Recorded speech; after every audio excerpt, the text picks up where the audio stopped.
দেখো আজকে বিকালে কিন্তু পার্কে তোমাকে বেড়াতে যেতে হবে, না গেলে কিন্তু দেখবো আমি রাগ করবো। ঠিক আছে যাবো।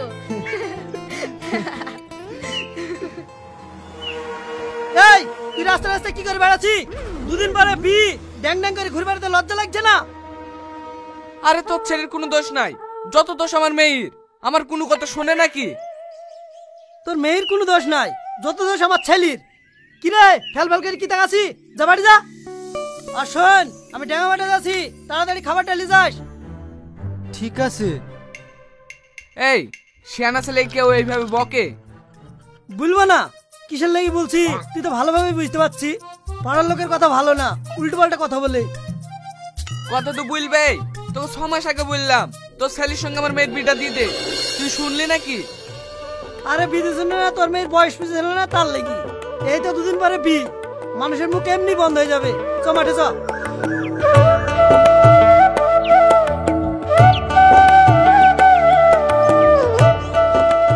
আব্বা এ দেখো খাবার থাকলো, তাড়াতাড়ি খেয়ে লিও, আমি চলে গেলাম।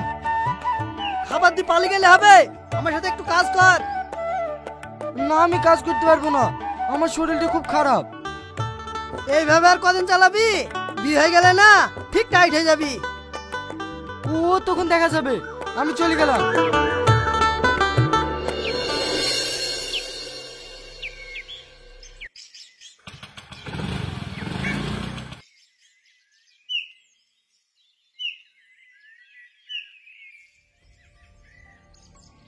ও শিট, ইন্টারভিউর টাইম হয়ে যাচ্ছে, গাড়িটাও স্টার্ট নিচ্ছে না।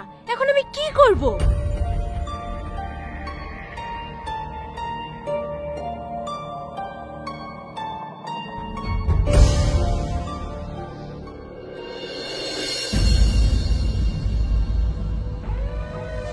এই শাকিল, দেখ দেখ কত সুন্দর রমণী। একে তো কোনোদিন দেখিনি। এ মাল কোথায় থেকে উৎপন্ন হলো রে? জানো বস, আকাশ থেকে যেন পরি নেমে এসছে। হে চল জিনিসটাকে একটু বাজিয়ে দেখি।